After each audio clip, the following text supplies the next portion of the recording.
the men were sent to attack the Ammonians. They started from Thebes, having guides with them, and may be clearly traced as far as the city of Oasis. 7 days' journey across the sand. But, thenceforth nothing is to be heard of them. It is certain that they neither reached the Ammonians, nor even came back to Egypt. Further than this, the Ammonians reported that the Persians set forth from Oasis, across the sand, and had reached halfway to Siwa, when, as they were taking their midday meal, a wind arose from the south, strong and deadly, bringing with it vast columns of sand, which entirely covered up the troops and caused them to wholly disappear. Herodotus, Book 3 of the Histories.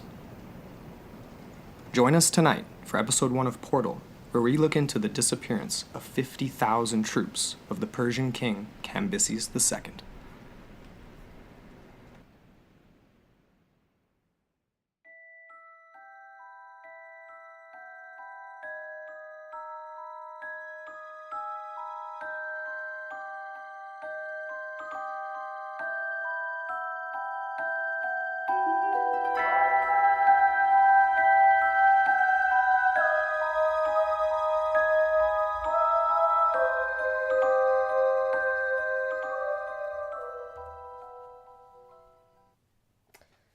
Hello, welcome to the program. I'm Amber Ray.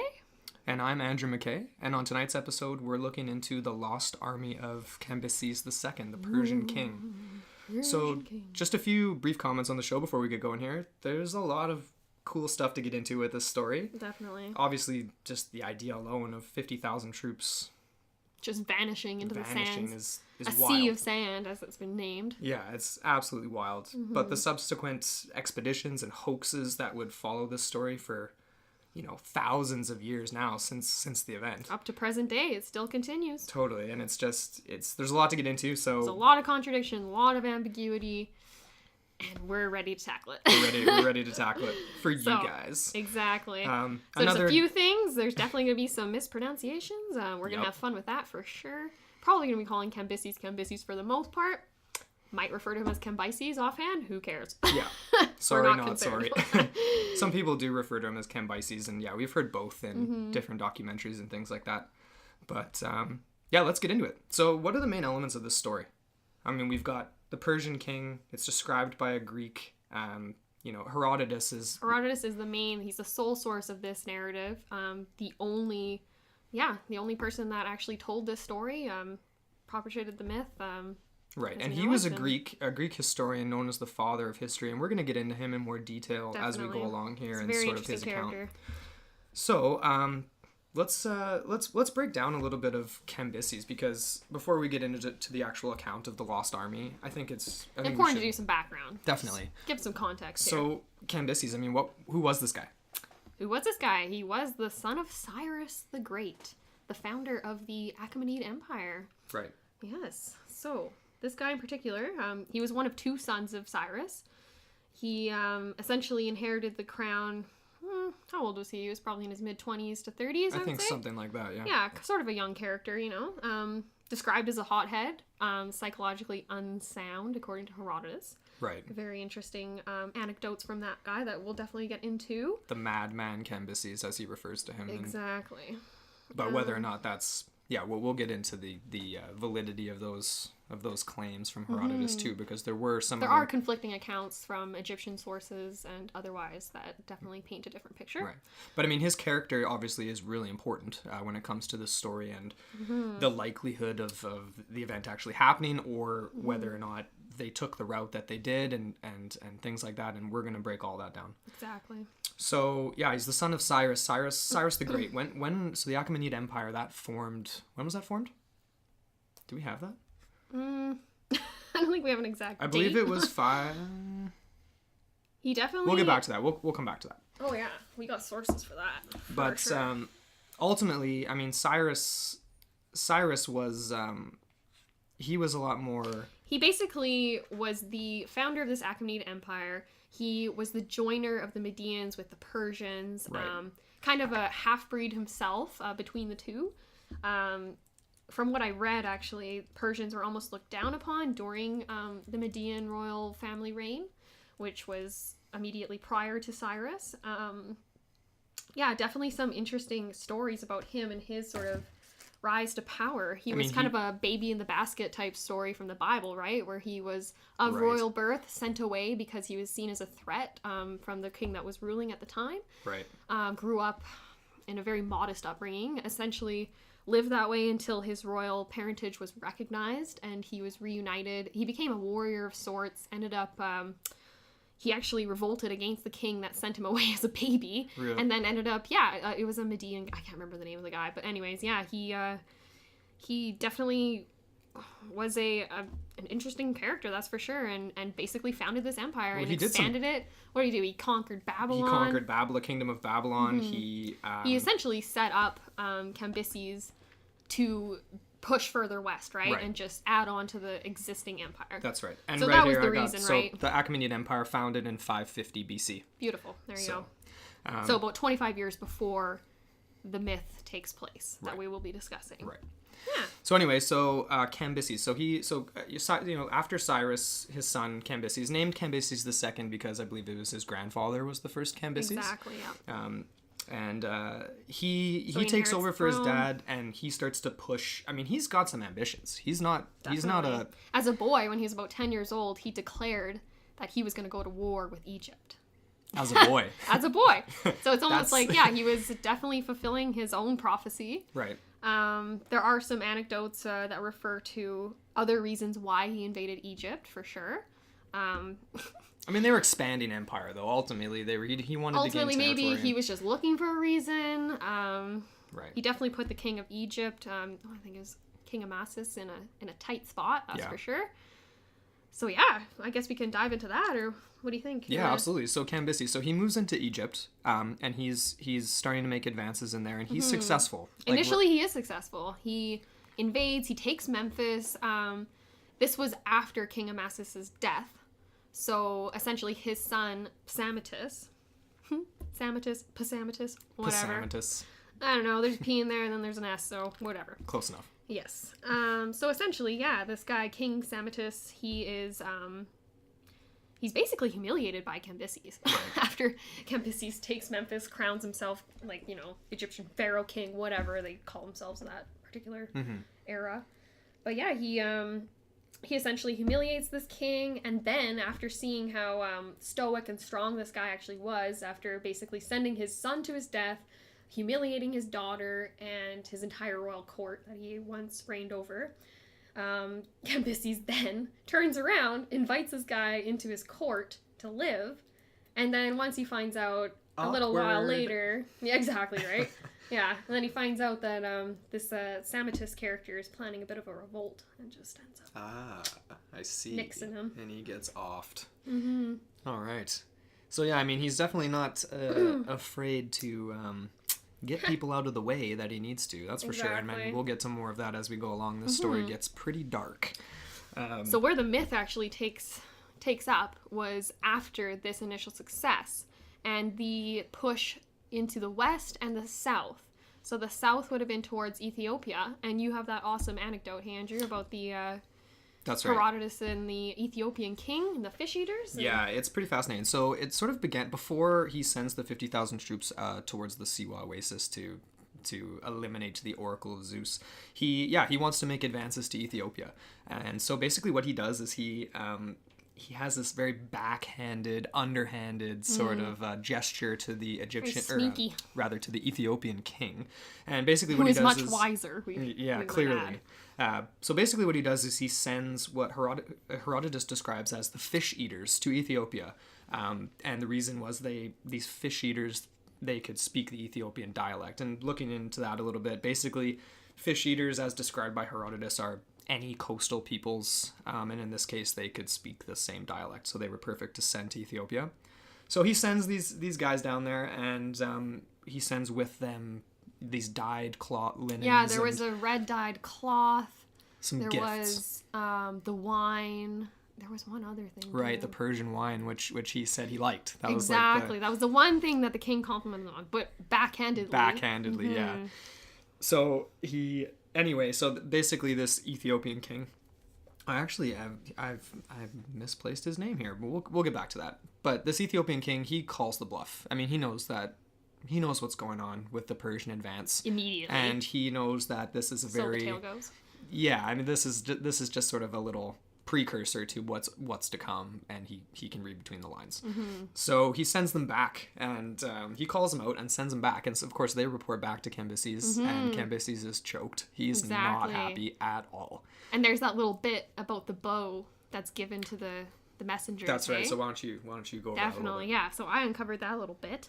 Essentially, what happened was the king, in response, the Ethiopian king, sends back with these guys this bow. It's an Ethiopian bow. It's massive. It's nothing like the Persians ever used, and you need a lot of strength to pull it back and actually draw the bow in order to shoot the arrow, obviously. Right. And so anyways, he basically gives them a challenge, this Ethiopian king, and tells them as soon as one of these Persians can draw the bow, then they'll be ready to come and fight the Ethiopians, because these Ethiopians, they actually have a really interesting reputation as very long-lived, very strong, and just a very healthy population in general. Right. Interesting, right? I think they're rumored to live to be about 120 years on average, while Persians were lived to be on average, I think he said about 80 years. Dang, that's... So quite the difference. And then that was the backhandedness with the wine, right? Where he said, like, basically, oh, this is the pitfall of your society. You have all this wonderful wine, and therefore you drink too much and you're lazy and you don't live as long as a result. So anyways, he sends the messengers back with this bow. Cambyses, enraged at being found out his little whatever scheme, and being unable to draw the bow himself, and having none of his other troops be able to draw this bow, this mythical bow, right. except for his brother, Smerdis. Also known as Barida, depending on the source. Darius, the Cambyses' successor, he actually refers to Cambyses' brother as Barida, but in Herodotus' account, he is Smerdis. Okay, well, yeah, the latter's a little easier Smerdis to pronounce. character, what a name, right? Yeah, no doubt. So Smerdis, he's the only one that can draw the bow, and he can't even really draw it. He only pulls it a few inches. I think it's about 2 inches that he's managed to draw it out. So anyways, in a rage, fitting of Cambyses, as we will further develop in the podcast, he sends him away in a rage. So no brother in Ethiopia. He's left with Darius, his spearman, who is also his successor after the death of Cambyses. And yeah, essentially, he's left in this tight position, right? Where he is essentially challenged. He's been humiliated by the Ethiopian king, I would say. Totally. In a haste, sends a faction of his troops, a whole army, south to deal with the Ethiopians. Yep. And then the other half, the 50,000... Well, I'm not even sure who's actually half, where the numbers aren't quite clear. That's the part that's not really clear. But basically, he essentially divides up his troops, whether or not it's 50,000 go west, and then the others go south. Right. The southern expedition is a little easier because the routes are more laid out, and they know where they're going. Whereas they're more familiar. They're more familiar with it. And they do have more resources along the way until they reach the sands of the south. That's right. Yeah, I remember reading in Herodotus' account how essentially they are in very short supply because Cambyses sends them out essentially without any forethought. No supplies secured, no water, no nothing. So they're living off the grasses. They're literally grazing as they go. Like soldiers. Cattle. Soldiers are grazing. How are you supposed to fight when you're just eating grass? Yeah, once you get there, you'd think you'd be a little low in energy. Nutrient deficiency. Yeah. Anyways, so these guys, they end up eating grass until there's no grass, and they reach the sands, and then they resort to cannibalism. Eesh. And it's essentially a huge, massive failure. And they were taking like 1 in every 10 or something. That's what the account says? Yes, that is. Yeah, they resort to cannibalism. 1 out of every 10 is basically eaten by his fellow soldiers. Good times. Hope they brought some barbecue sauce with them. Oh yeah. Anyways, taste them up. So that's obviously when things start to go really sour for Cambyses. Things are not going well in that Ethiopia campaign. Nope. And he gets wind of this though, and he calls it off. He does. He sends them back. Once he realizes that his troops are eating each other, he's like, okay, no. And that's a point we're going to come back to because it ties into Herodotus' claims that he's a madman. Mm-hmm. But he makes a fairly rational choice after making an irrational one, you could argue, and initially sending them out in haste. Mm-hmm. But he realizes that it's not going to work, and he calls it off, right? Yeah. Meanwhile, He sends the other faction of his troops to destroy this Oracle of Zeus. Now, the Oracle of Zeus was located at the Siwa Oasis. Now, the Siwa Oasis is it's west of the Nile, right? West of Thebes. Is that correct?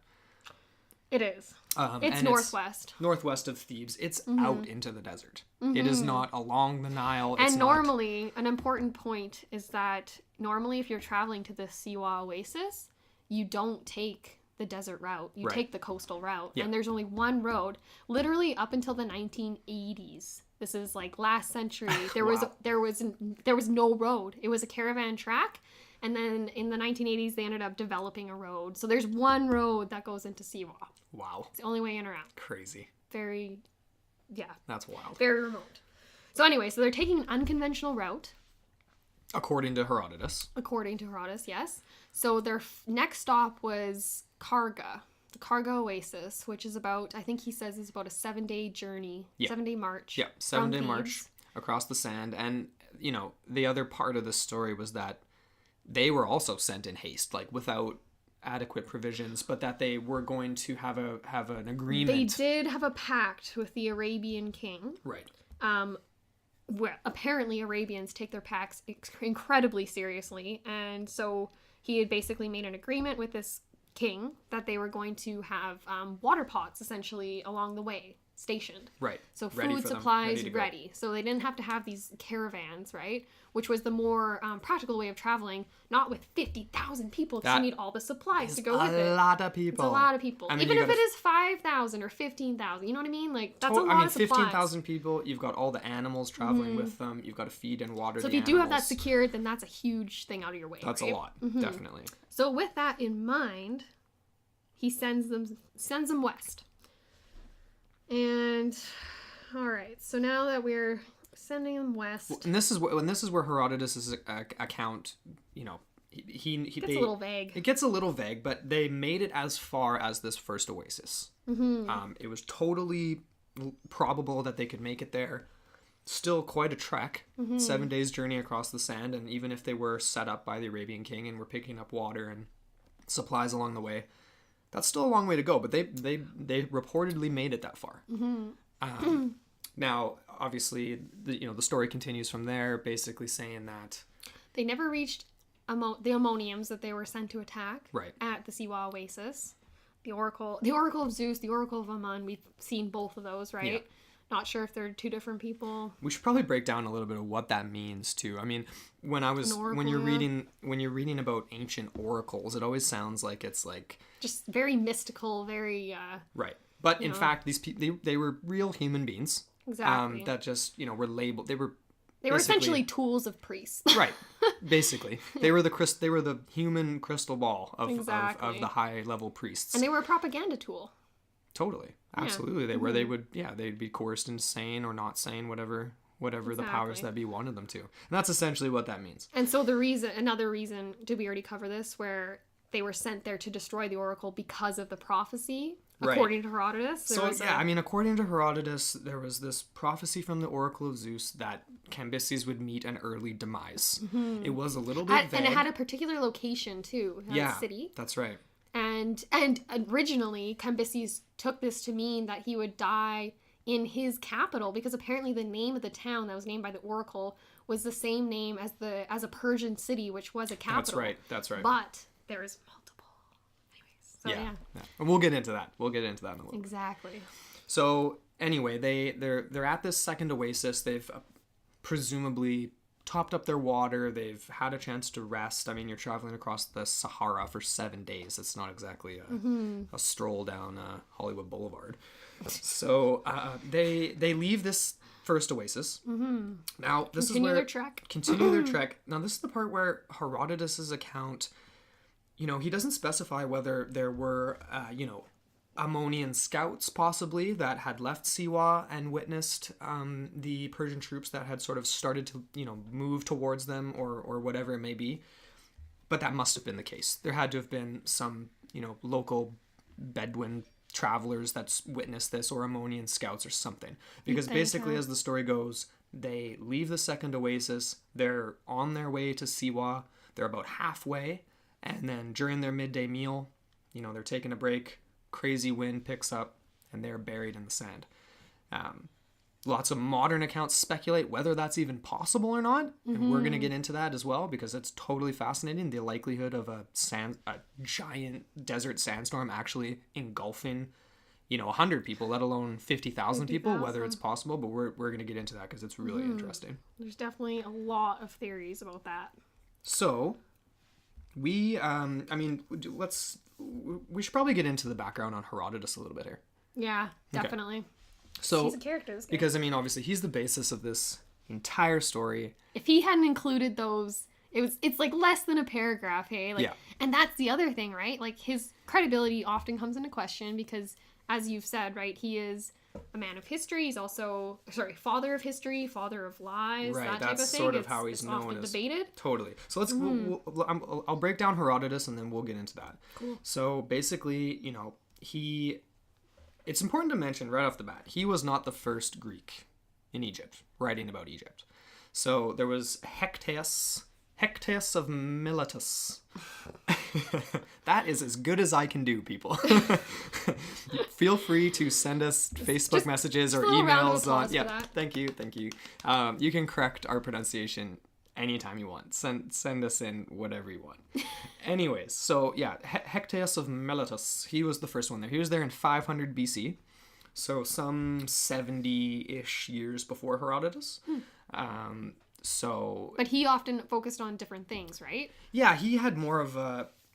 Yeah, his writing style was slightly different than Herodotus, even though both of them were obviously working in sort of an oral tradition, because he was the father of history. Transcribing oral into written. Totally. I mean, everything was passed down orally, so, people criticize him for that, for writing in sort of a story format. But when you're having these things relayed to you that way, that's how the thought process worked. Exactly. And I think that I don't think that takes away necessarily from the credibility, even though sometimes the stories that he wrote were some of the things he wrote were pretty outlandish, and we'll give some examples in a second here. But just to put things in perspective too, like Hectaeus of Miletus was there in 500 BC. Okay, so 70 years before Herodotus. Just for perspective, the Great Pyramid of Giza is dated around around 2560 BC. So over 2,000 years before Herodotus. That's wild. That's a lot of history. That is wild. It's a lot of stuff And 500 years before, and then he's 500 years before Christ. It's wild. Right. Anyway, we're dealing with a lot of. It's insane. It's just hard. Like sometimes, just the scale of it all, hey, and just the scope, and you're just like, whoa. It's overwhelming a little bit. It's a lot, but it's fun. It's fascinating. So anyway, Herodotus, like you said, father of history, father of lies. He's known as both. Definitely got some interesting accounts of the wildlife. Hey, there was that one story. Oh my gosh, yeah. You got that? I'm gonna give that example in just a sec. Okay. But but yeah, Herodotus. We don't really know too much about him other than what is written in the histories. He wasn't of a nobility, was he? He had to have been. I mean, like, there's no direct... the learning, the writing. Right. There's no direct reference to him coming from, like, a super wealthy family or anything like that. But we do know that he was born in a place called Halicarnassus, which was a corner of Asia Minor. So I believe that's modern-day Turkey. But yeah, the idea was that he was definitely upper class. I mean, he had the means to travel and to pursue this as a career. That's totally. And he claims to have traveled as far as downstream as the first cataract of the Nile. So this is in East Africa, I believe. Oh yeah. And then as far north as the Black Sea. So. But, people doubt the extent of this and whether or not he just... That could be an exaggeration. Traveled part of it and then filled in the rest with accounts from other people or whatever. But anyway, the focus of his work was based around the rise of Persia. So, I mean, he was right in it. I mean, he was the guy to go to for information on the rise of Persia. The authority on the subject. Its gains. And he saw the Persian Wars as a conflict between freedom and slavery. And that sort of idea there is definitely an example of the Greek lens. I mean, he was writing from a Greek democratic bias. He was hypercritical of Persians and of other peoples, basically. And that's totally understandable. Like, that doesn't take away from anything, I don't think. Yeah, you can take the man out of Greece, but you can't take the Greece out of the man.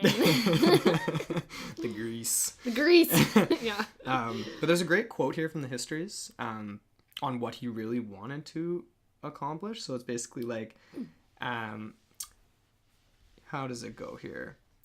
What he really wanted to accomplish was take all his fascinations and attempt to unite human and natural phenomena, and in doing so to discover, and in doing so he would attempt to discover the causal connection between widely disparate events. Cool. Which I think is really cool, and that's also kind of like what we're trying to do. Definitely. Taking, things that are seemingly unrelated on this show and trying to make sense of things. Yeah. But yeah, super controversial guy, Herodotus. The British Egyptologist Alan Lloyd described him as,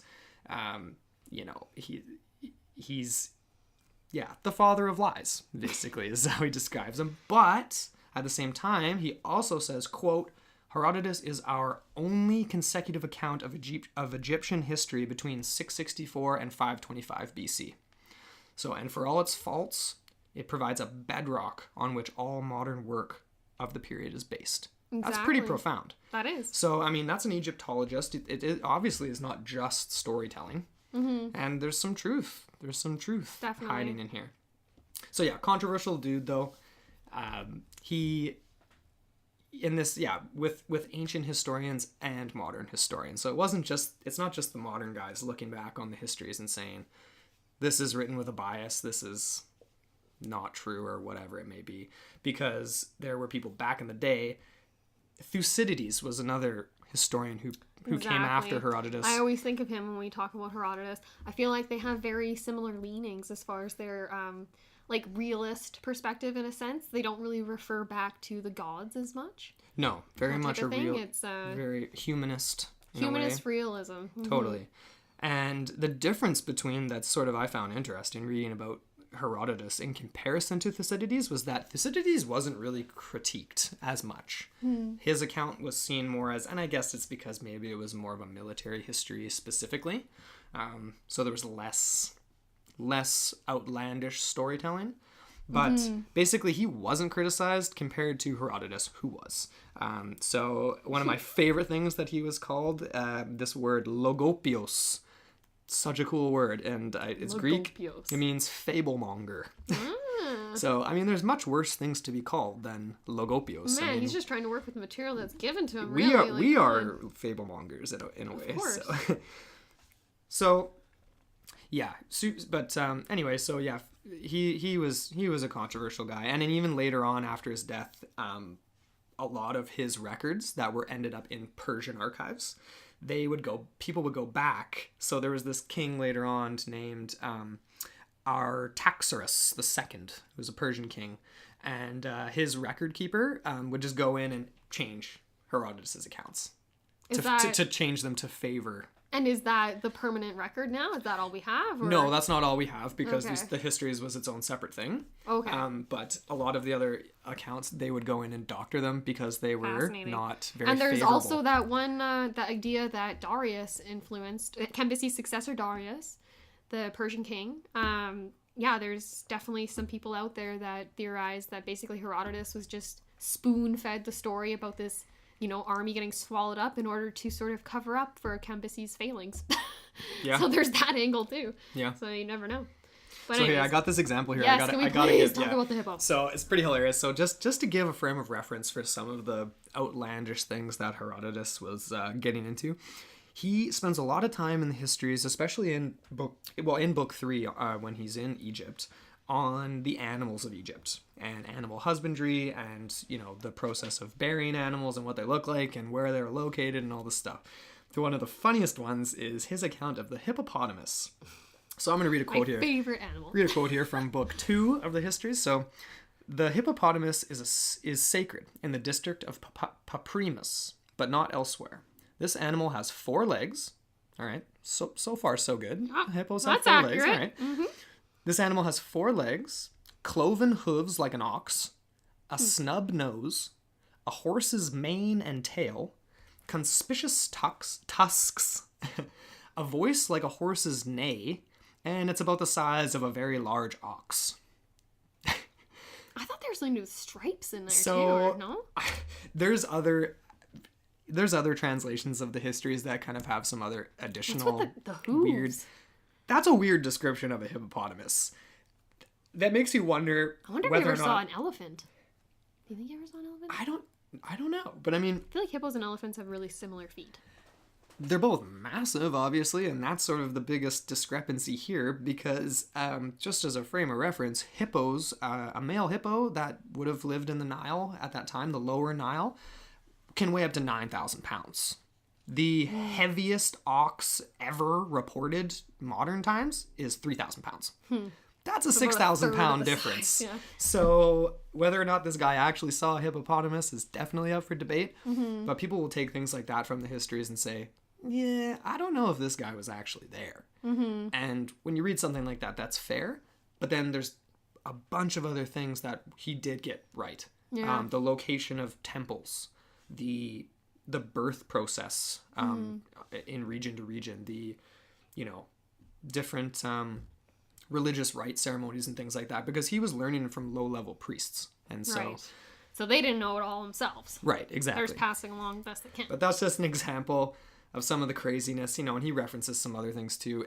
To all of you listening out there, get the histories and read it or browse through it. It's fascinating. It's a good read. It's not hard. No. Because we both read...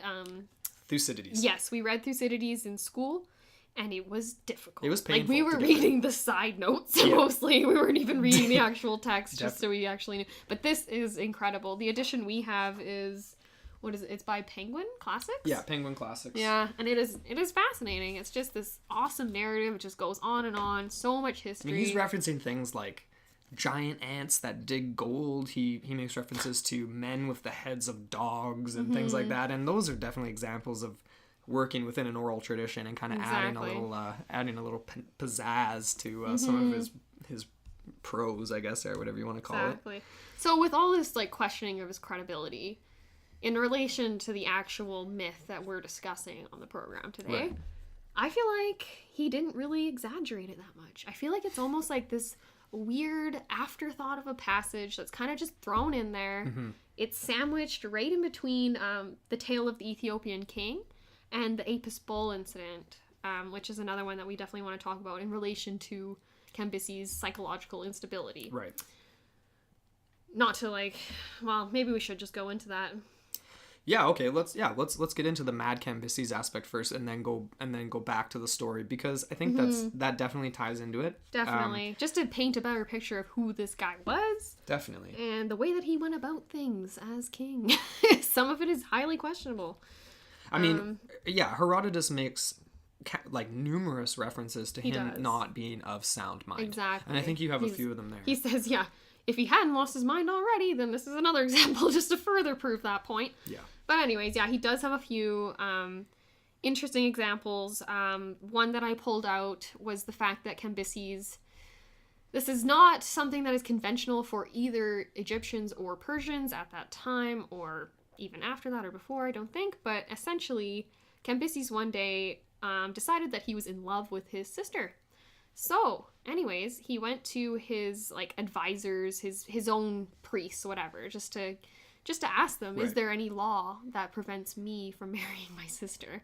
And these guys, knowing what kind of dude this Cambyses was, he definitely would. Oh my gosh, he would. He probably would have just murdered them if if they didn't tell. Yeah, exactly. If they didn't tell him what he wanted to hear. Yeah. So essentially they were very vague, but they said, we can't think of any law that would not permit this, but we do know a law that basically whatever the king wants, the king gets. Yeah. That's what they tell him. Yeah, the emperor. So he goes and marries her. He ends up marrying two of his sisters, actually.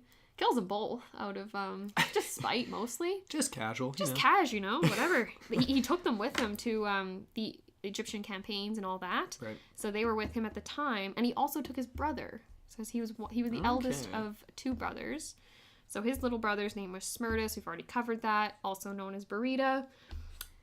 He was a guy that definitely, he was on the Egyptian campaign as well. There's the drawing the bow incident, sent away. essentially, there was another prophecy, right, where Cambyses, or was it a dream? I think it was a dream he had where he basically saw his brother sitting on his throne. That's in what Persia, it was, a story of a dream. with his head touching the sky. Yeah. Is how it's described. And so, thinking that essentially his brother is going to usurp his throne from him, he sends his most trusted, his name's Persaxpis, his most trusted friend on the campaign after him to essentially assassinate him. Yeah. Yeah, so that's the kind of guy we're working with here. I guess a lot of people were murdering their brothers back in the day, though, right? It was kind of the It was thing just a to power do. struggle. Definitely. Maybe. I mean, no Who knows? big deal, right? Yeah, so, but with his two sisters, which is just, it's such a funny dynamic, right? Could you imagine? Imagine being Smerdis, where here's your brother, he's this, like, crazy dude that basically does whatever he wants without any thought as to the consequence. And then you have your two sisters that you both grew up with married to him? Yeah, I mean, the way that'd be a very weird dynamic, I feel like. The way we can picture it now. I guess, I guess, modern day, that would be I wonder what weird. What the whole family dynamic would be in Yeah. an ancient royal family. And it'd be wild. Yeah. So essentially, after this whole Smerdis thing happens, there's this account that Herodotus, it's in, book 3, I believe, where he tells of this one, I don't know, there's this one day where Cambyses takes a baby, like a puppy, and he takes a baby lion, like a lion cub, and he pits them together in a fight to the death, out of entertainment. And he's sitting there with his sister/wife, and his sister starts crying because the puppy is suffering. And actually, okay, but even before she starts crying, the puppy, I guess he had a couple of siblings, and the siblings start, like, diving into the fight because the puppy's getting the worst of it out of, puppy, lion cub, who's gonna win? Probably the lion cub. But anyway, so the brothers jump in of this puppy, and they start to, like, and it gets a little more intense, and the girl starts crying, his sister. And so Cambyses asks her, like, why are you crying? And she says, basically, so this is after Smerdis was sent away, and she says, I cry because you are, like, as my lord, you would have no brother to come to your aid. And so it's kind of like this, like, little jab, right? Yeah, definitely. And so he's like, nope, sorry, you're out here. Executed. Yeah. Done. So there you go. There's a little bit of an anecdote there. Let's see. What else do we have as far as his psychological... Oh, the Persaxpis account. That's another one, hey? So the same guy that was sent to assassinate Smerdis, he... This is back in Persia, mind you. This is before the Egyptian campaigns. Okay. And one day, Cambyses and him are in the court, and Cambyses casually asks him about the perception of himself with the Persian people, and whether he's revered, whether he's liked, whether he's feared, whatever. Okay. And trying to appease the king, I can't remember what Persaxpis says exactly, but he basically says that they adore you, whatever. And I don't even know. Cambyses, I feel like he was just looking for a way to kind of just... I feel like he was just a spiteful kind of guy that just wanted to just get under people's skin. Well, that's definitely the way that... mess around with people. Definitely the way that Herodotus sets it up. Just out of nowhere. Yeah. He tells Persaxpis, he says, I'm going to shoot your son with this arrow. If it pierces his heart, that means you're right. But if it doesn't pierce his heart, that means you were lying to me. And so he does. He just literally takes out his arrow, boom, shoots the guy right in the heart, kills him, the son of Persaxpis, sort of his most trusted friend. And then they immediately rips into his, like, his chest. They pull out the arrow. It had pierced right through the heart. So he's satisfied. Right. And so anyways, and then he says, oh, look at that. And then basically Persaxpis has no other option but to say, exactly, right? Except to say, well, you are God, or not God, you're a king. Well, they were gods. I mean, they definitely kings, were the connection to the gods anyway. Definitely. And your word is the word, and that's the way it is. Now, I mean, of course, the element to all this is, like we said before, Herodotus was, the Greeks and Persians weren't exactly buds throughout the centuries. No. And obviously there was the Greek and Persian Wars that I think would follow this and precede it as well. But he had a very Greek bias. So he's not gonna essentially write at the time of favorably. Herodotus' writings, Egypt was under Persian control under Darius. Right. Mm-hmm. That's right. Because there was a few years of revolt after Cambyses' death. Okay. And then essentially what happens is Darius wrangles up the empire It kind of gets because all the peripheries, once, you know, like this sort of like instability occurs, there's this account of a false king that comes after Cambyses, which we should definitely dive into as well. Oh, for sure. And then Darius essentially seizes the throne. Basically, he's the one that came up with the term Achaemenid, right? Because before that, it was Cyrus never even aligned himself with what's his name? Achaemenes, I believe. Achaemenes. And these names are so cool. I know, right? He was basically an ancient Persian that they're just basically like hearkening back to as some sort of line of ancestry that's like royal. For sure. So that makes sense. Anyway, so Darius, he himself has no royal blood. He is nobility, but he's not. So anyways, that was just his attempt, or it is interpreted by a lot of academics and researchers today as just his attempt to consolidate his legitimacy and his authority. Right. That totally makes sense. Yeah. Okay, so let's get back to the story itself. Mm-hmm. So the because there's definitely some inconsistencies with the idea that the 50,000 men were sent to destroy the Oracle. There's also the idea that that the West was simply just a strategic stronghold for trade, right? That type of thing. There was the land, it's so funny, the lands of Kush that were gold mines, like they were mining gold, literally. Right. And so that was incredibly important, along with other resources, I would assume.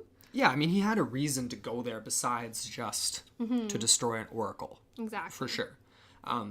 But I think the fact that Herodotus is a Greek, writing from a Greek lens, is important because this whole madman Cambyses thing, you know, there's other later accounts, Egyptian accounts, that we came across, where the Egyptians kind of, you know, they didn't really hate Cambyses necessarily. No. Like, there's lots of accounts where he was almost seen as an Egyptian. And yes. he wasn't and he didn't disrupt all their rituals, their practices, that type of thing, like Herodotus seems to like convey in his account. Yeah, because that's where we come back to the Ebus Bowl incident, right, where essentially this comes right on the cusp of the vanishing army in the book.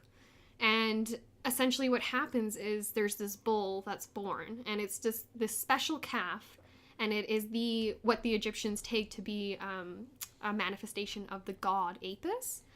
So that's why it's called the Ebus Bowl. Right. Anyways, and it's a special bull. Essentially, the cow that gives birth to this calf is never able to have another calf again, is how it's described. And it's always a black calf with a bit of a white on its head. And it's, I don't know, it's just, yeah, so it has a very distinct look about it. And essentially what happens is after this the army goes missing, Cambyses is still in Memphis. The Egyptians start to celebrate. They're having all these, they're in the streets, they're having festivities, and he's like, what the heck is going on here? Why didn't you guys do this the first time when I defeated and rode into Memphis? Like, why is this going on right now? And so the priests then convey to Cambyses that essentially this Apis bull has just been born.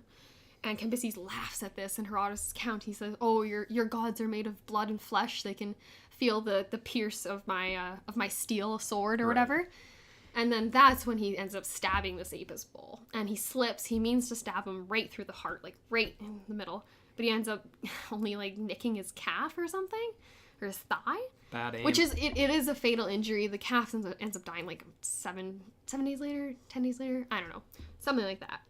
So, and at the same time, I feel like, I don't even know if this Ebus Bowl is just more of a fable of Cambyses, because it isn't conveyed in other Egyptian texts, and it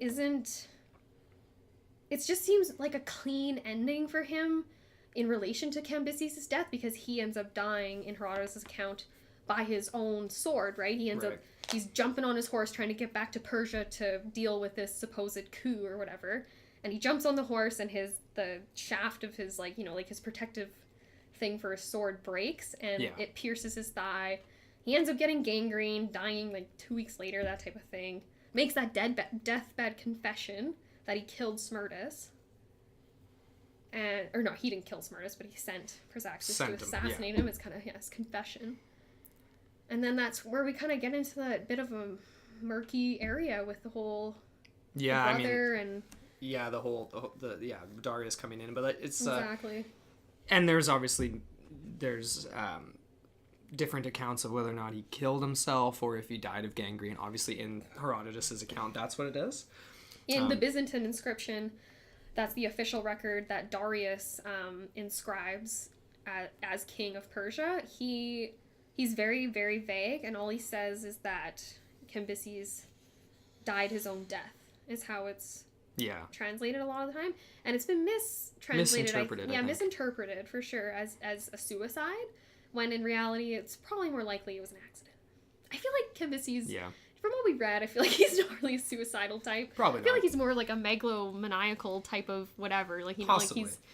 But so let's backtrack a little bit here, because okay, we're getting ahead of ourselves. Yeah, we're getting a little bit ahead of ourselves. Let's get back to the actual event itself. So the likelihood of this campaign even beginning in the first place. I feel like the way that Herodotus accounts for it, you know, sending out this 50,000 troops in haste, destroy the oracle, not thinking ahead too much, other than the one point we made about possibly having a agreement with the Arabian King. Mm-hmm.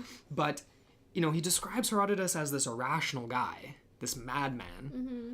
Yet he pulled his troops back from Ethiopia.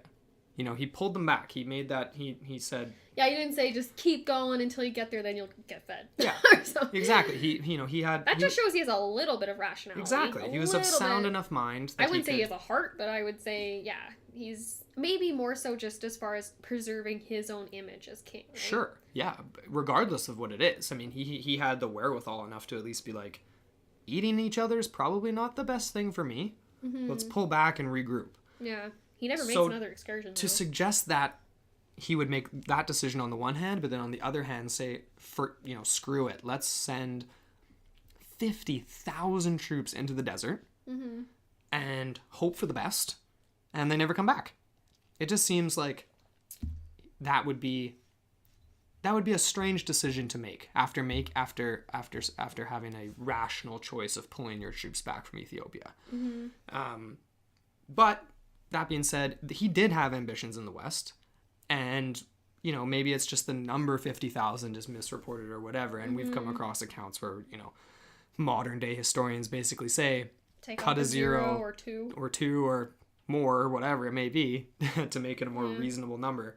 But 15,000 troops, 5,000 troops, you know, 500 troops, that's still insane. That's putting up real numbers there. Mm-hmm. So... Let's get into the some of the accounts. You want to get into some of the accounts?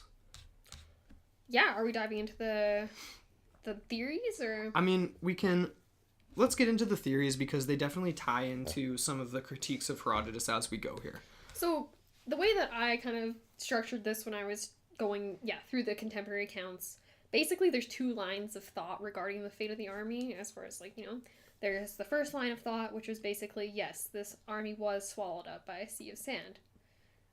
There's a second line of thought we can discuss after that, but most of the theories that we've come across do revolve around trying to find a bunch of bones in the desert. Yeah, that they did get sent out, that they were between the first oasis and the Siwa oasis. So essentially between Karga and Siwa. Right. Mm-hmm. That somewhere in that section of desert there is a cache of bones and swords to be found. And all the armor, all the supplies, everything.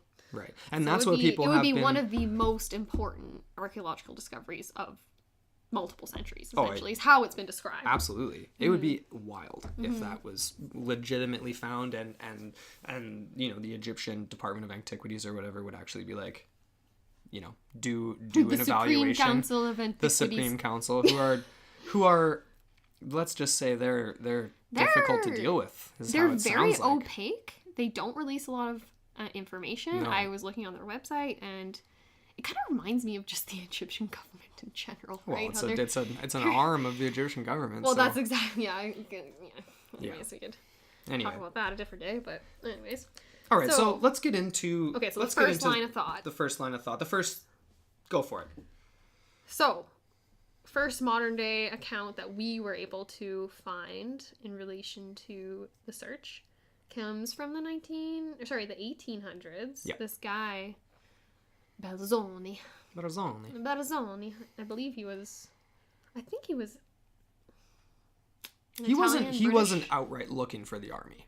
Well, no, he was just an Egyptologist. Okay. He definitely raided and took away some very prized discoveries that probably should have just remained in situ. But yeah, that was typical of the 1800s. That was before the Supreme Council of Antiquities was formed. I believe that was in the 1830s or 40s, and just so they could rein in, because there was a lot of looting, a lot of raiding of these sacred sites and whatever. Which is such a shame. It really is. To think of what could have been found and what's on the black market now these days, I wonder, hey? Yeah. But anyway, so there was this guy, Belzoni, and fruitless attempt, never found anything, no remains, no nothing. Okay. So the next attempt came in the 1930s. Laszlo Almazi, or Almazi, I've heard both. Yeah, Almazi. I feel like Almazi is better. Now, this guy's fascinating, and I did not make the connection. I mean, I did after reading a little bit, but I had never read The English Patient or seen the movie The English Patient. I didn't even know it was a book. I thought it was just a movie. Which is with Ralph Fiennes. So, I'll have to go watch it. It's kind of funny. It's one of those things. It's like with this story, we start researching it, and then we realize how mainstream some of this stuff is. But we'd never heard of it before. There's a lot of connections. So, but this Laszlo Almazi guy, he was 1930s, correct? Yeah, he was a Hungarian Fellow. He made numerous trips to Africa. I think he made 3 excursions in particular to the Libyan desert. He's actually been credited with coming up with the modern way to actually traverse sand dunes in a vehicle. Right, he let the air out of the tires, exactly. And so the Model it get better T, grip. He would we've seen images of this and video clips of him basically going up over the top and down over the other side. It looks like fun. It's actually that would take a lot of talent, a lot of patience for all the times he gets stuck. Hey.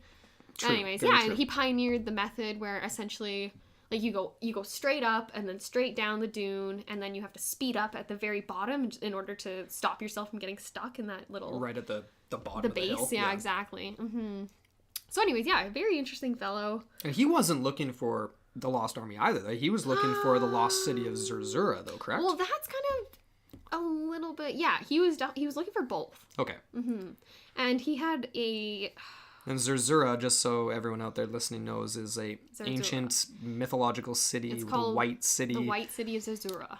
Lost in the Sahara, and that is going to be a future episode, so stay tuned for that. Definitely. So he was looking for that. He was looking for the lost army. He made inroads into the approximate location that he thought the army would be, and he did report that to a colleague, but basically took that to the grave. He didn't go into any more details, and the guy was actually interviewed. Doesn't that just seem to happen a lot, though? Like with all these stories where someone just takes it to the grave. Wouldn't you want to just write it on a sticky note or something right before you die? Wonder. Maybe it was and just got lost or something. Possibly. But anyways, so he never actually found anything. I feel like the pots. He found the pottery, right? Yeah. Or was that a misattributed find? I honestly feel like that might have been a misattributed find from the documentary, right? That one about Bowen and that Gail McKinnon, the geologist and the anthropologist. It's such a hokey documentary. Totally. But it is interesting. Does give some insight into modern attempts from the last 20 years, because they went out there in 2002, I think it was, 2003. But, Yeah, I mean, I did come across multiple resources that did attribute the pottery at the base of a hill, basically. There was all those water jugs, and they did attribute, a few sources that I found did attribute that to Almazi. And basically that it was, possibly, I mean, this is very similar to the Castiglione found pots too, and some other things too that we'll get into in a sec, but the agreement that Cambyses had with the Arabian king matches up with this find, and that there's water pots along the route that they would have been taking to get to Siwa, and they're at the base of a hill, so that makes sense. If they were resting for the night or whatever it may be, that's obviously the only place where you can find shelter in the desert, is at this base of a hill, to protect yourself from the wind. That's actually interesting, because there are later researchers that claim there was this big old rock that was found by the Castiglione brothers in the 90s. All right, we'll get to Castiglione in a sec. Yeah, so it's even debated whether, like, I don't even know if Laszlo Almazi, because, like, his main sort of modus operandi for being in the Libyan desert was to find the city.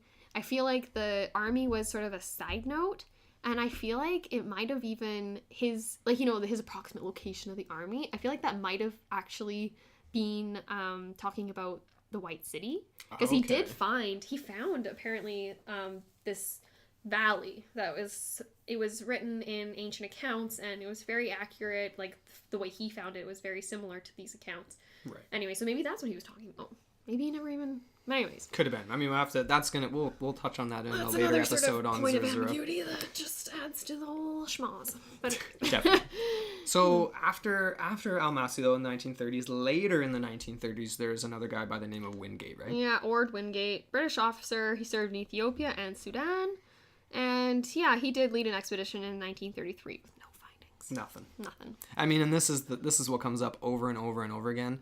Mm-hmm. And this is why, again, the reason why I was blown away that I'd never heard of this story, because people have been searching for these bones for this lost army for centuries. Yeah. And yeah, a lot of it's fruitless. I mean, obviously it's going to be pretty tough to, I mean, any excavation in the Sahara is going to be But that's just tough. It, right? Because it's a constantly changing landscape with no markers. There's no mountains around. Everything just is constantly shifting. Yeah. The mountains of sand. Exactly. The mountains of sand. I heard accounts where basically they can shift from 30 to 50 feet in a year, depending on the way the winds blow, that type of thing. Wild, eh? So it's constantly just uncovering stuff and covering others up. So you don't know. Yeah. Anyways, yeah. Okay, so he was kind of that was just an example of someone looking for it. Exactly. Later, again, still 1930s, we've got Gary Chaffetz. Is that right? No. Or is that later on? No. Chaffetz. He came around in the 1980s. Oh, okay. He started doing recon missions in 1982. He made approximately 3 trips into his search area, which was approximately, I believe it was 70 miles south of the Siwa Oasis. So this was a 6-month expedition that this guy headed. He's an author, a journalist. He led this expedition in partnership with Harvard University and National Geographic Society. So this is a legit expedition. It is definitely legit. They had a budget of $250,000. For back then, I mean, $250,000 in 1982 is not peanuts. Yeah, exactly. And they had a good team. They had a strong team of talent, included over 20 Egyptian archaeologists. They had what's it called, like a light aircraft and ground penetrating radar, right? Which I'm assuming is the 1980s version of today's LiDAR that we've seen used, that we read about in the Monkey God book. Yeah, to find the lost city, the white city. That's another white city. I know, right? Yeah, that's what. Yeah, when I came across it, I was like, huh, all these white cities popping up everywhere. Like, what's up with that? Anyways, popping up. Or never popping up. Yeah, never. We gotta find them. Yeah. Anyways. Yeah, they're just popping up everywhere. Popping up. So this guy, the only thing he ever found was basically like an ancient caravan trail with these like cairns, is how he described it. And some of these cairns had human remains in them. What is a cairn? It's basically just a big pot. Yeah. And there was like these, what he described as burial mounds too. And there was fragments of bone in those. So essentially they dated those.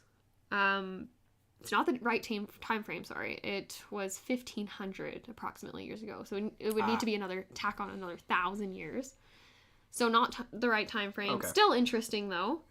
And still possibly could have been a route. It still could have been along the same route that they were taking. Yeah. And that's a whole part of this controversy, is whether or not they were on that path or not. Exactly. And we'll get to that in a sec. Exactly. So essentially what happened, to wrap up this Chaffetz guy, he did this 6-month expedition, not finding much. He did find some things, but definitely not 50,000 people buried in the sand. Right. And he was actually banned from returning to Egypt by the Egyptian government because... Classic. Yeah. Well, I don't really blame them for this. It's just diplomacy, that type of thing. Essentially what he did is he violated Libyan airspace repeatedly, landing in Libya, doing his recon missions, doing this radar.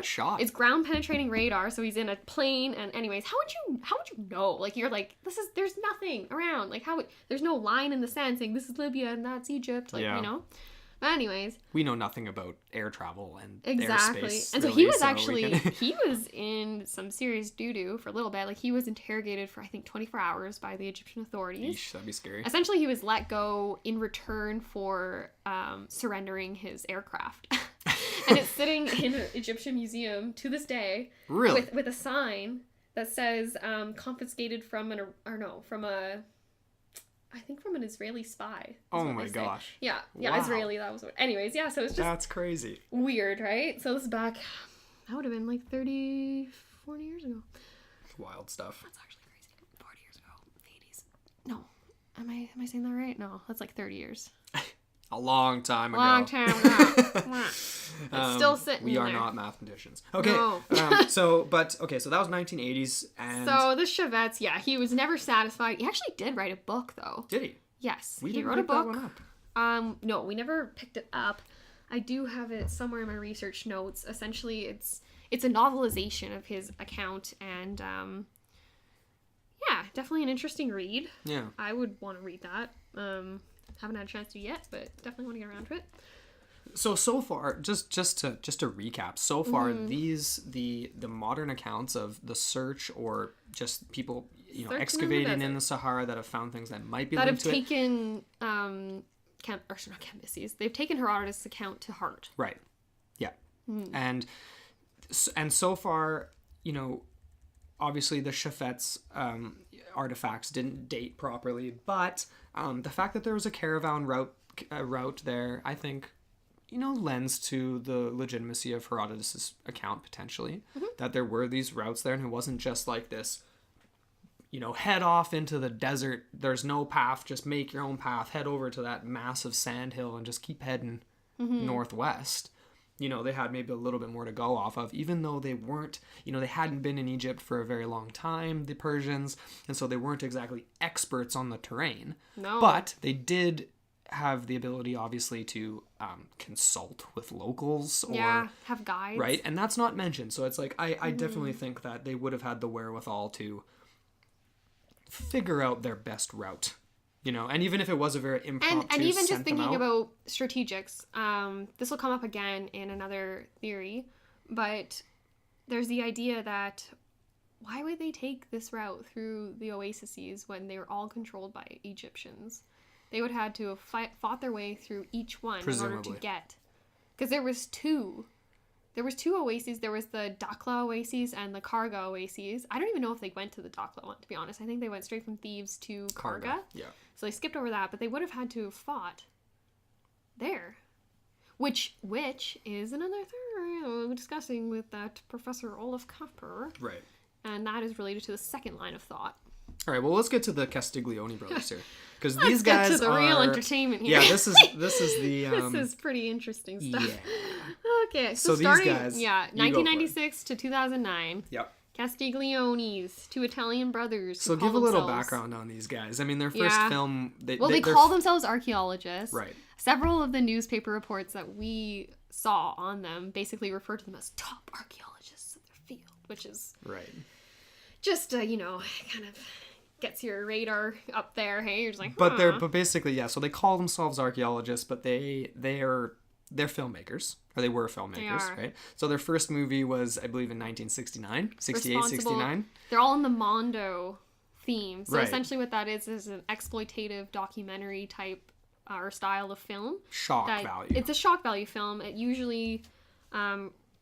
the subjects are usually either foreign cultures or just taboo things, stigma related, whatever. So it could be like there was ones that were exclusively focused on death. That was kind of a resurgence in the 80s. Yeah. Which is just really creepy. It usually takes real footage too. It's not like, so things like suicides and murders and autopsies, that weird stuff. Lovely stuff. But before that, the idea of Mondo was closely related to exploitating foreign cultures. So these Castigliones... What was the name of the film? Did you mark that down? Or? It's called Secret Africa. Yeah.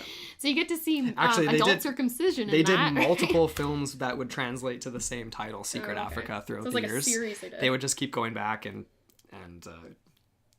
doing these shock value films. So obviously this takes away a little bit potentially from their credibility, but also they're just making movies, so it's what it is. It's the 70s, man. It's the 70s, yeah, 60s, 70s. So, but anyway, these guys, so later on, this is in the 90s. Yeah. They're in Egypt. They're in Egypt. They do follow the idea that the army did pursue the oracle, and they did go west, but they kind of take a different route. So they had the idea that the army did not take this well-used caravan route that basically went from oasis to oasis, as most researchers tend to believe. Okay. They believe that instead they came from the south and tried to sort of take the oasis by surprise. So it says here, the Castigliones reckon that Cambyses' army must have taken a different route from Thebes into the desert than the one explored by earlier generations. Geological surveys they conducted over a new stretch of terrain further afield from the old caravan track revealed dried up wells and pieces of earthenware pottery from Persian water pots. So that's how you know. Anyways, and it says here, the army may have taken this alternative path through the desert in order to surprise the defenders of the Ammon temple at Siwa Oasis, but were stopped short due to the unforgiving Saharan Kamsin wind. That was a quote from Time article dated November 17th, 2009. Okay. Yeah, so anyways, there's another article by Seeker dated in 2012. It discusses the finds, including pottery, human remains, a bronze dagger, and arrow tips found all around this large rock that I mentioned earlier. Right. So this rock, they hypothesized it could have been used as a shelter for the troops once this big sandstorm flew up. Yep. And this is further supported by these silver spheres that were thought to be from a necklace of Persian origins and an earring that was found a quarter mile away from the rock. So yeah, it was about 35 meters long, so that's about 114 feet long, and then 1.8 meters or 5.9 feet high. Okay. So that would shelter a grown man if he was definitely 5'9". Weren't people shorter back then anyway? Yeah. Ancient people. way to make me feel good, standing 5'9". Unless you're talking about ancient giants, yeah, which ancient we want to get into ancient as well. giants, 6'4", starting point guard in the NBA. Oh man. So, anyways, they did date these finds to the Achaemenid Empire using visual assessment of an expert on ancient jewelry, and they also did thermoluminescence on the ceramics that they found. Okay. So those were dated to about 2,500 years ago, which is the right time frame. That fits it. So that's an interesting theory. I mean, Yeah. they definitely come at it from a different angle, for sure. Yeah, this is interesting. Okay, this is another quote here from the same article. It says here, according to Castiglione, from El Karga, so the El Karga Oasis, the army took a westerly route to the Gilf El Kabir, passing through the Wadi Abd El Malik, and then headed north. So they went kind of like in a U shape, is kind of the description. Well, that makes sense, because then they can go along the Nile a little bit, and then come up and loop around, and that gives them a little bit more of a an easier. So with this route, they had the advantage of taking the enemy aback. And it says here, moreover, the army could march undisturbed. Because since the oasis on the other route were controlled by Egyptians, the army would have had to have fought at each oasis. So anyways, yeah, they did this. They found the water sources in the artificial wells and blah, blah, blah, blah.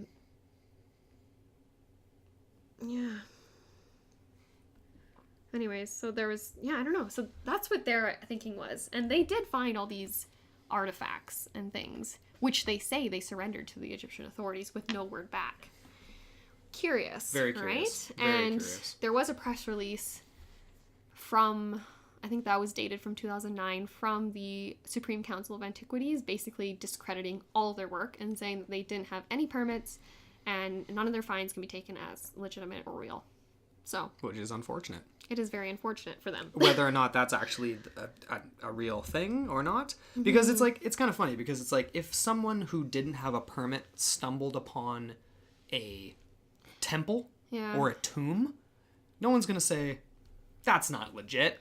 You have to leave everything as is, though, and then report it, and because you need the permits to dig. No, for sure, but I'm saying, like, obviously with something that is a fixture in place, it's different than in, like, an arrowhead. If you move it, the context leaves. Well, exactly. Where if it's something else, you could actually, but it also would be pretty hard to, so this was just, the first things they found, there was, like, the arrowhead and the dagger, there was the Bronze Age dagger, yeah. Yeah, the Bronze Age dagger. The jewelry. And then... Okay, and this is another thing, too, because part of their team involved a couple of Egyptians. This guy, Dr. Ali Barakat, who is described as a geologist in some accounts. He's described as an anthropologist in other accounts. So, I don't know. According to his his, LinkedIn, he's a geologist. His LinkedIn. Yeah. And then there was the other guy, Walid Ramadan, who was the guide to the expedition. This is an interesting character, Ramadan. We're going to get back to him in relation to the documentary we watched. Okay. The 2002 documentary. But anyways, one other thing I want to mention before we move away from the Castigliones and their finds of these wells and these water pots, these Persian water pots. Yeah. I just want to make the connection just to say that these finds echo the radar findings of Chevet's in the 80s. Right? Very similar. Yeah. And they were they were literally 30 miles away from one another. So I'm not sure, like, obviously... And they dated to the right time. Exactly. So that definitely adds to the idea that, that caravan route very well could have been used. It is funny, too, because there is a Huffington Post article written by Gary S. Chevet's, dating to 2009, approximately 2 weeks after all these news releases were made about the Castiglione finds, which is kind of confusing in a sense, too, because they were conducting these apparently over the course of over a decade. You're right. And anyways, there's so much ambiguity and just contradiction surrounding when things were found and how they were dealt with, and then just, putting together the chronological... That is one of the most frustrating things with tackling a ancient mystery. It's a lot different than a modern mystery where you can... And dealing with characters that aren't very scrupulous, because these archaeologists, huge air quotes there, they didn't even present their findings in an academic research paper. They made a movie and released it at a film festival. And that is not academic. No, and I kind of want to track that down. I want to see what that's all about. Well, we did try to look for it a little bit. It was tough to find. It's going to be in Italian, presumably, and out there somewhere, but we'll have to get it translated to... So they've been highly criticized. Chevet's remains uber critical of these two. Calls them shockumentarians, dating back to, their 1970s, whatever. Yeah. And, so he basically writes them off, as do other academics, because of their methodologies. Okay. Yes. So there's one other thing we need to cover related to this line of thought. Okay. Which is the documentary. Right. Yeah.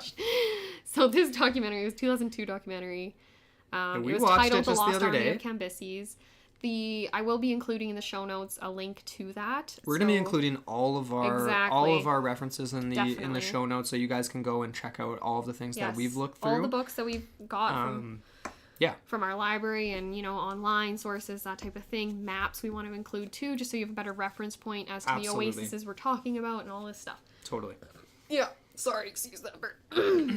So, after Castiglione, we've got this 2002 documentary and that was inspired by their finds. That was of just the dagger and the two arrowheads. Did they make a specific reference to the Castigliones? No. They did not. Not outright. Yeah. What they did, though, is in the very, very beginning, they talk about, how in the 80s there was, like, a resurgence of interest in it, and that there was this, there were some findings supposedly that were highly contested. They don't say who found them, so I'm assuming they're talking about the Castigliones. Yeah. And the only guy that they refer to that was actually from that original expedition is this Walid Ramadan, the guide. So, let's get into this. All right. We got some little bit of a hokey character in this. What's his name? Tom Brown. Tom Bone. Oh, Bone rather. There's no R. Pardon me. It's Brown without the R. Tom Bone. And his assistant or partner or whatever you want to call her, Gail McKinnon, the resident skeptic. Yeah, so we watched this documentary. It's about a 48-minute documentary. I mean, I'd say it's worth a watch. Definitely. It's very inconclusive. It's very frustrating too, because you see moments where they make these finds, like say the where he finds this supposed fragment of a human skull, and it's just sitting in the sand right in front of him, and then he points to it, and then this Gail McKinnon, who's the archaeologist, which drives me crazy, she literally just goes over there and just picks it up. It's like, you don't do that. No, like you photograph it in situ. You have ruler like measurements. There's multiple photographs and multiple. Yeah, that drives me absolutely crazy. But this is obviously for entertainment. Well, that's just it, right? Like, yeah, is it just to sort of revive interest in it and get people going again? I think so. Yeah. I mean, the funny thing about this documentary was, it's a lot of. They were going off of the Castiglione, the first find, but they didn't mention it. Mm-hmm. So they obviously didn't mention the fact that it's not very legit in the academic community, so they weren't going to start their documentary. This is before all these news releases, right? Because this is in 2002. All those news releases came in 2009, so it was more just. I think it was a little bit more under the radar, maybe, because I haven't found any sources from the early 2000s. The only thing that I did find wasn't related to the Castigliones, and that was the year 2000. That expedition of geologists from Helwan University, and they were just looking for oil, and they stumbled upon bone fragments, arrowheads, that type of thing. Okay, yeah. That was not referenced in this documentary, but after they made those initial finds, they took it to Egyptian authorities, and that's when the Council of Antiquities, the Supreme Council, they said they were going to pursue it, and we just haven't heard anything since. Except for them discrediting the Castigliones. Yeah. That's the only thing. And I mean, we're going to post them, like we said, but we're going to post the photos of some of these finds and stuff, and one of them from the Castigliones, the cache of bones, is really interesting to look at, because they're sun-bleached. They look like they're from the dollar store. They look like Halloween props a little bit. Now, it's possible that they could have become that white by being, exposed to the sun. And it is possible that those photographs were taken after the bones were cleaned up as they lay on the ground, right? They could have been dusted off and whatever. So I feel like if you just uncovered that randomly, they would not look that pretty. Definitely not. So there's some issues there. But yeah, this documentary with Tom Bone, they basically spend 45 minutes of it's a 45-minute documentary. They're wandering around kicking sand. They end up finding a dead camel. They find that's the biggest find. They don't really find anything, and it's sort of just, they find shards of pottery dating from ancient times to modern times, and they don't. That thing for me that drives me crazy about this documentary is that they don't develop any of that. No. They don't go to any place that could say, like, date anything. They don't get the bones verified that they supposedly find. Nothing's verified. No, it's pure entertainment. And then it ends up, the last scene is just him staring at a big pile of sand saying, oh, we need to organize more stuff. We need to get out there and discover this lost army, because I know where it is, supposedly, but I don't know. And then we were sitting there being he's a bit of a buffoon. Wow, super profound. Mm-hmm. But I mean, whatever. At least it is still being pushed forward, right? And I mean, that's important because, and that's part of the reason why we wanted to do this podcast in general, is to not only learn new things ourselves, but keep perpetuating the research for these things, because we want to, we're the Fox Mulders of the world. We're searching for the truth. We want to believe, and we want to find what actually happened, whether or not we're ever going to actually find what happened. But we're intrigued. Exactly. We want to, and hopefully. So the Tom Bone documentary didn't really. It just seems like his last name should be Brown. I don't know why it's Bone. Change your name, buddy. Maybe it wasn't misspelling. I don't know. But I've seen it in several sources. Nothing really came of that. No. There was no conclusive anything. The other accounts before that have been much more profound, and I think the most profound so far is the Castigliones. I mean, despite whether or not that was fabricated remains to be seen. Sort of, It's definitely been discredited by most academics and most people that are in the field. So let's get to this last one. Capper. Yeah, okay. Because this is the most fascinating, because it is the most current. And it goes against the grain. It does. It really goes against the grain. So this guy, to give a little background on this guy. And just before we get into that, what we're diving into now is the second line of thought related to the fate of the army. Yeah. So this has to do with the idea that they were not swallowed up by a sea of sand, and that they were in fact defeated by Egyptian forces. Right? Yeah. Sources and forces. Sources and forces. Forces of sources. Anyways. Yeah, so this is Olaf Copper. Olaf name, Copper. Right? So this guy, I believe he's from Denmark. I think so. He's from a Nordic country. He's Danish. He He's looks Danish. Danish. Yeah, he does. Yeah, we watched a TED Talk of his, which was illuminating. Yeah, it was interesting. He's very well spoken, and he's done a lot of good work. Definitely, he's an Egyptologist. Definitely, yeah. His main work revolves around excavating the Dakhla Oasis, and there's this temple in particular that he takes a lot of his evidence from. So anyways, yes, he theorizes... and he specializes in this era of Egypt. I mean, it's not ancient Egypt. Exactly. It was in this sort of the last 400 years of the empire. So he believes that the army was defeated by an Egyptian rebel leader known as Hippopotamus IV. And the reason that he attributes it to this guy in particular is because of these stones that he's found that were basically, from what I've read, it basically was like the inscription above the entranceway to the temple. And this was common for all highly revered Egyptian leaders, right? They would build things, they would contribute, and they would have things named after them, and they would have, inscriptions about whatever. And so it was kind of ambiguous, though, as to whether or not this particular temple was built by Hippopotamus IV, which would have been in the time frame of Cambyses. There was several Hippopotamus, as you can see, but he's the fourth. Yep. Originally, they thought it was the first, but then there was some inconsistencies with that, and they realized that it couldn't have been. It had to be this guy, Hippopotamus IV. So anyways, yeah, Capper reasons that the eventual myth about this deadly sandstorm was a cover-up by Darius, just to make up for Cambyses' failings as a ruler. Yeah. And just to, cover up the embarrassment, I guess. So he thinks that was Darius covering that up. Yeah. Now, we'll get into our own theories in a minute here, and that's a point that I want to touch on, but you keep sort of commentary on his theory. Keep going with that. Yeah, so anyways, this is a quote from Capper from a Sci-Fi News article. Sorry, Sci News, not Sci-Fi. Sci News. Anyways, quote, Darius I attributed the shameful defeat of his predecessor to natural elements. Thanks to this effective manipulation, 75 years after the events, all Herodotus could do was take note of the sandstorm story. So, yeah, he's going along with the idea that winners rewrite history, and Darius, in order to preserve the image of his predecessor, it's like, you know what, no, we're not going to let the Egyptians, because basically what he was trying to do was wrangle up all these revolting kingdoms and parts of the empire that were sort of dissolving away after the event of Cambyses' death. Mm-hmm.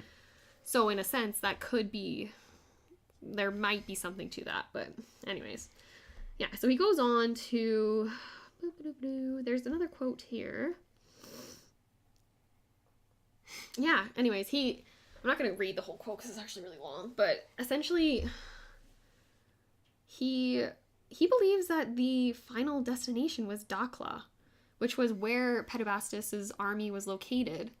And so he theorizes that, he kind of contradicts himself in a sense, because on one note, he's saying basically his army was sent to defeat Hippopotamus and then move on to the Siwa Oasis is the idea. Right. But then he goes and says that they were ambushed and defeated that way. So it's like... I feel like that's kind of... It's a bit of a contradiction. A little bit, because if they were sent there with the intention of, how would they... Anyways. He also has the very I immediately thought it sounded outlandish when he said it. But he does a TED Talk. I think, did we mention that? He has a TED Talk. We'll post a link to it. Because it's interesting. It's about 15 minutes. The most hilarious claim, though. Go for it, yeah. This is right here. Yeah. So basically, he makes this offhand comment that it's nearly impossible to die in a sandstorm. Which he says it is impossible. Yeah, it's impossible. It's possible to die from thirst after being in the desert for days and days without water in a sandstorm. But he says you can't actually die from the sandstorm itself.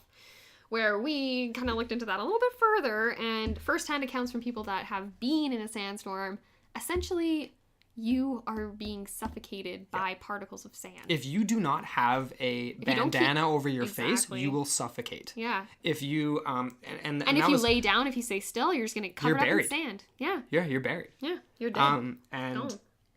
there was accounts from Laszlo, from Almaty in the 30s, where he was doing his expeditions and he got trapped for 8 days in a sandstorm.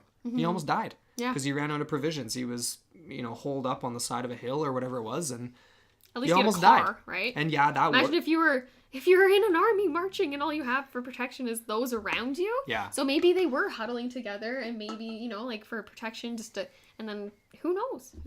And they were already, well, no, I'm thinking of the army that went south when they were already weakened, right? From lack of food and supplies, that type of thing. But you never know what the conditions were with that particular army. I think one of the main things that we touched on before that definitely kind of like adds to the legitimacy is the idea that Tom Bowen mentioned this in that documentary, and it was mentioned in numerous other ones, that you got to take a zero or a couple of zeros off of the ancient account. So even if this 50,000 troop army was 5,000 troop army,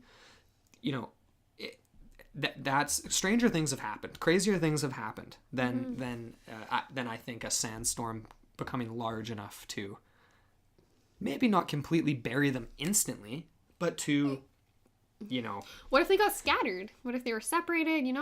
That's a lot. There's a lot of theories, and we're gonna get into our own in just a sec. But Copper, he has this. He doesn't think he can die in a sandstorm. He thinks that they were defeated potentially. He thinks that we should be looking for a battlefield in a totally different location. Yeah, it's very, very vague. And for me, I know we don't know a lot of Pedibastus IV. Just speaking of just mainstream history wise, or even Egyptologists don't know much about this guy in particular, but what is curious to me is why this wouldn't have been recorded, right? Or maybe it was and it was just lost. Yeah, you don't possibly know. I mean, maybe he did take credit, because this guy Pedibastus, he actually went on to rule Egypt for about 2 years in the wake of after Cambyses' death and this whole weird dissolution of the fringes of the Persian Empire, right. And then the reigning in of that. And so he ruled for about 2 to 3 years. And 2 to 3 years is a decent chunk of time. It is. So you would think you'd have your accounts, you'd have your records, which is supported by the extensive construction at the Dakhla Oasis that he was supposedly in charge of. Yeah, and Copper makes a point of that, saying obviously this guy was important. And if you're important, and the reason that you came to power was that you fended off the advancing Persians, you'd think that would be like the tip top of your accomplishments. Like that is what you'd be telling that at party. You'd be telling that at parties for years. You have to wonder. After Darius took back control of Egypt, what if he just erased those records? Possibly. That's another possibility, right? Because but here's another thing. So let's, I think now's the time. We're already kind of migrating. So let's just go and critique all these people. We're migrating into our own theories here and critiquing these. So, I mean, building on that, I think going back to the idea that Darius would have fabricated this story to cover up the shortcomings of his predecessor doesn't make sense to me. Yeah, he was Persian as well, but why would it's not his reign. It's not his reign. You're still in power. It's not like it's a democratic vote where you're going to be like, oh, this guy was also a Democrat. He screwed up, so now we don't like you anymore. Yeah. It's not like that. No. He could have, you'd think that he would flip that around and take a totally different approach to it and basically say, look how weak your former emperor was, and you have to consider the relationship they had, though. Did they have a good relationship? Well, if anyone could have a good relationship with Cambyses, I would say it would be Darius, because he was one of his most trusted advisors. He was one of his spearmen, which I'm not sure. Right. I'm assuming that's just the king's guard, the people that were immediately surrounding him and advising him on the campaign and whatever. Well, but then you have to wonder, though, what if... I don't know. Darius could have manipulated things on several different layers, right? He could have... I just feel like that Copper's... that speculation is even more speculative than some of these other things. To say that... Well, first of all, why does it soften the blow for his predecessor to say that the army was swallowed by the sand? Like, that's worse. That is worse than saying you got into a battle with a rebel king and lost. Mm-hmm.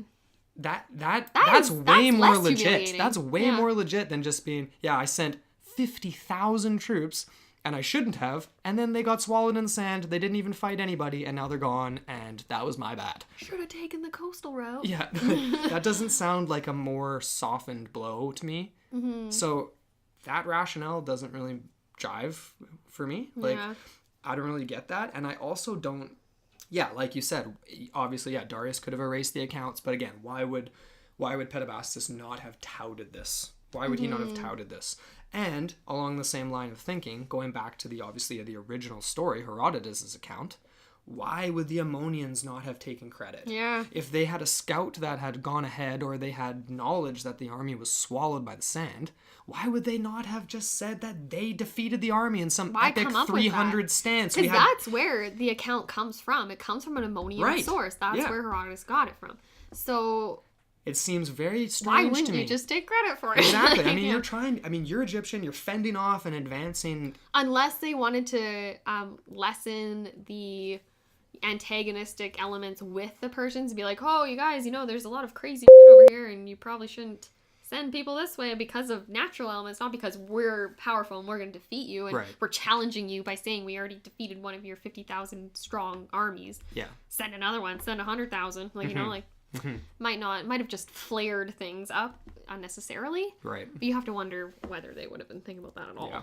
But well, anyways, so that's kind of the main gist we've gotten basically to the end of this. So still open-ended. Nothing's been found, but what do you think happened? If you had to pick your we've reached the point here where we're at our conclusions. Definitely one of the most epic stories that I've come across. Definitely. There's so many angles to this, and I want to believe that this army is out there somewhere. Me too. For me, but even it's kind of funny because in both circumstances, you're gonna find, a whole unless if the battle scenario actually took place, then perhaps the bodies would have been cleaned up. They would have been. I don't think they burned them, but I think they would have been buried. They would have been taken care of. They wouldn't have just been left in the desert, right? No. But actually, no, they might have been, because remember Herodotus, he has several accounts of. Remember, he compares Egyptian skulls with Persian skulls, and he compares the thickness of them. Because he's at the site of a former battle that had occurred years and years previous. One of the battles probably in Cambyses' time, era, right? The consolidating Egypt into the Persian Empire. Yeah. And the idea that Herodotus, he basically states that the Egyptian skulls were 4 times thicker or whatever, or 3 or 4 times thicker than the Persian skulls, and he attributes that to the sun. Exposure to the sun. Exactly, because the Egyptians would shave almost like a cul-de-sac, right? Yeah. And expose their skull, versus the Persians would always wear these felt hat things over their heads. And they grew thicker hair. They would grow their hair or whatever. Yeah. Yeah, funny. Which is hilarious, eh? Yeah. Another reason to pick up the histories and give it a browse through, because there's lots of fascinating things in there. Yeah. We've definitely had a lot of fun exploring this guy, this mystery in particular. But ultimately, for me... Yeah, what about you? What's your conclusion here? I think it's tough, because the Castigliones, their account and the things that they found looked fishy, and they didn't take it from an academic stance. The methodology is not there. Yeah, it's not there. But I do like the theory that they took an alternate route, that they took a route south along the Nile and looped up the other way. They would have already been, maybe not those troops specifically familiar with heading that direction, but they would have had a lot more resources to work with heading that direction. And even if this was a super last minute brash decision to send these men, you still have generals. You still have generals and leaders and people. They're not just autonomous whatever. They're not just non-thinking whatever. Right? They had generals, and these generals took their orders, but they still would have made the individual decisions to put them in the best position. And they were a super successful army. They had conquered the kingdom of Babylon. They'd conquered numerous Lycia was another empire that Cyrus overtook, and I mean these are the remnants of his empire. So it's not like it's a shoddy military. No. And I think I kind of buy that they might have gone that how route. shoddy is your military? Does it have to do with the military itself or the leadership that's directing it? So. But he wasn't physically there, is what I'm saying. I mean, you send an army off to do something, right? He did the Ethiopian. Yeah, he was sitting in Memphis when all this was happening. Exactly. So I mean, it's not like he's there saying no, we're doing it my way, you know. Yeah, I hear you. You know, it's funny, actually. I did come across one account. It was an ebook. Oh, I think it's right here, actually. And they had it all wrong. They were saying, oh my gosh. What was the, oh shoot, I'm totally blanking now. But anyways, yeah, it was definitely an inaccurate account. And... anyways. So what do you think though? What's I mean, ultimately at the end of the day, I think copper, I don't agree with the thing that you can't die in a sandstorm. No. You know, we've heard I came across accounts where people, you know, would get there would be, you know, powerful winds would blow up and it would strip the paint off the side of their Jeep in like half an hour. Hours, yeah. So, I mean, I don't understand if that can happen, but you can't die from a sandstorm, that doesn't add up to me. Exactly. So I'm not really buying that. You know, the other thing I wanted to make a point of, I think I did earlier, but Herodotus' account, like you said this, it's super brief. It's just really vague. It's not like he hyped it up. No, and he hypes up a lot of stuff in that book. And, you know, if he's getting this story secondhand from Egyptian low-level priests and different sources and stuff like that, if those sources liked Cambyses, why would they tout this? Mm-hmm. It's possible that Darius floated the story and that it was just a thing, but that takes away from the, you know, potential other accounts of Ammonians or other stories getting out. I mean, and floating out there, and maybe they're still out there to be discovered. You know what I mean? Like, we haven't found everything that's to be discovered in Egypt, and maybe there will be some more modern accounts of what related to this story. I really want there to be another mission, another expedition that is focused on using LiDAR technology. Yeah. I think that's going to uncover the answers. I think so too. We're missing. Because if this 50,000 strong army, or even 5,000 strong, with all the supplies, everything, there's definitely going to be evidence. There's going to be stuff to uncover. And sand is one of the best mediums to work with for LiDAR. So that, I feel, would be super illuminating. So if you were to pick a theory that you thought was most accurate, what would that be? I mean, I'm riding with the Castigliones. At least the theory that they went south and looped up, and maybe they still did get swallowed in the sand. It just wasn't between the section of desert that was reported in the histories. Because essentially, like, the way that it was described in that documentary was that it's almost like you start to go in a spiral through the sea of sand, and you just get lost and lost and more lost. So what part of the spiral they were on, right? Maybe they're just getting deeper and deeper and deeper into this, like, circle, right? Yeah. So who knows where exactly they ended up? They could have just got disoriented. I think that's who knows? What happened. Maybe the army ended up splitting apart, and it was just like, fend for yourself. I think that's what happened. Honestly, I think that's what happened. I think they took a different route than what is reported in Herodotus, because that was a outrageous route to take. Mm-hmm. And even if they did take that, this could still be possible. But I think if they went the southern way and looped up around, the idea that a massive storm still came about, and the idea that somebody saw them taking their midday meal when this happened makes more sense if they went the south way. There's more people, there's more villages and nomadic travelers in that region, rather than just heading straight out into the Sahara, right? So there was more chance of them being actually seen and this actually happening. Mm-hmm. And I think that possibly a storm, it was probably a lot smaller group than 50,000, mm-hmm. and that they got separated by a storm, and whether or not they were outright swallowed or not is irrelevant. They were probably, I believe that they got separated and died in the desert. Yeah. That's my theory. So you might not even find 50,000 bodies. You might find scattered bodies. Yeah, you might find. And then once those bodies have decayed or like been mummified essentially, because it is super dry, hot conditions, which is perfect for mummification. Yeah. You would think that it's just scattered to the winds essentially. All right, so I guess we're going to wrap this up. We're going to wrap up episode 1. Hopefully you guys found this as entertaining as we did, and definitely look into some of the resources that we've looked into. We're going to be posting that, and we want to hear back. We want feedback. Yeah, send us feedback. We know this first episode. If we're too rambly, tell us. Yeah. If we are lacking details that you think need to be included, please let us know. Definitely. We're definitely open to all of that. And we just want to have a great time discussing this stuff and we want getting more people involved. Absolutely. We want to get as many people involved as possible and put forward the best information we can. Mm-hmm. So any feedback, reach out to us on Facebook. In the most entertaining way. In the most entertaining way. Because all of this is just super fascinating. Mm-hmm. So you can reach out to us on Facebook. You can reach us at intotheportalmailbox@gmail.com. Mm-hmm. And we have our website up now. It's intotheportal.com. That's right.